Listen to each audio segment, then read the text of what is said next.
You know, people watch the strangest things on YouTube, and there's a trend at the moment I wanted to tell you about called audit videos. So typically what would happen, maybe you're a packaging or an engineering or logistics company, maybe with premises on an industrial estate, and someone will turn up with a camera. They might have someone with them to help with the filming, and they'll go right up to your gate and they'll just start filming as much as they can see. Saw another one recently where it was an office in an office block, and on the ground floor office, somebody just turned up, goes right up to the window, and starts filming the computer screen that the member of staff was looking at that they could see through the window. And they stood there filming as much as they could get coverage of until the employee got up and actually shut the blinds.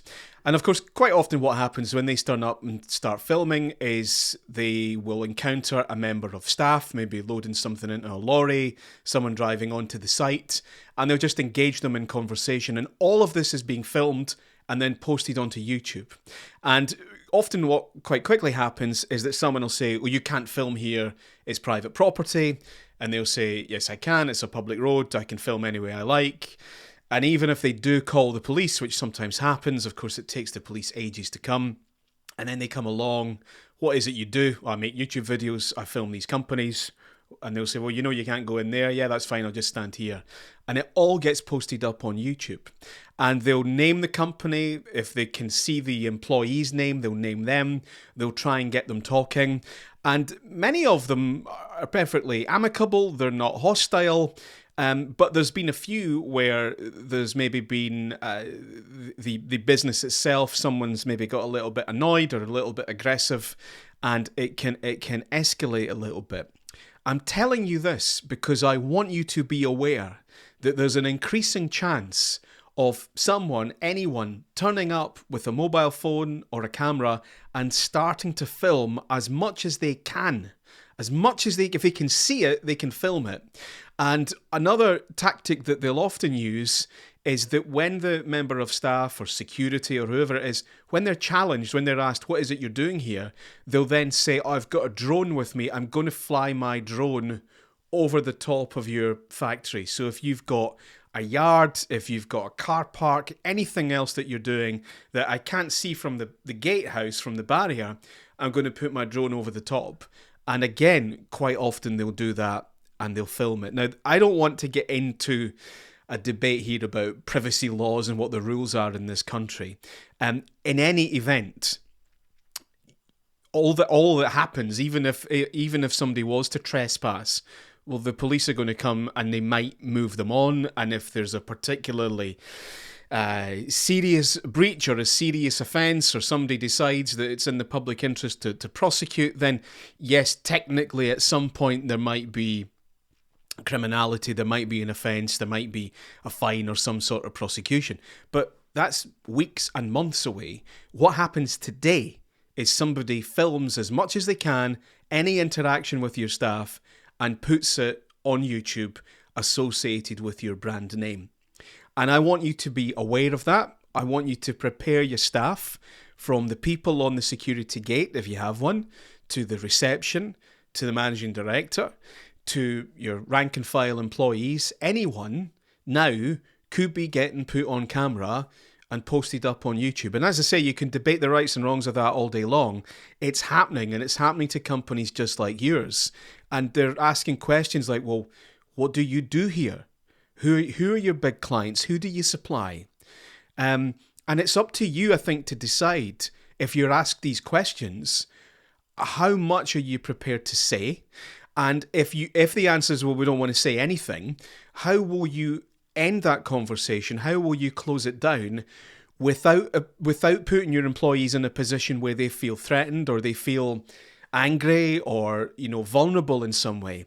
With a little bit of training and a little bit of practice and simulation, you can leave them feeling protected and empowered, so that if they're coming into work one day, going about their business, someone shoves a camera in their face, they know exactly what to say. And it might be that they're just very friendly and polite and say, you have to go and speak to the PR team or the comms team, or you have to speak to HR or whatever it is, whatever the route is.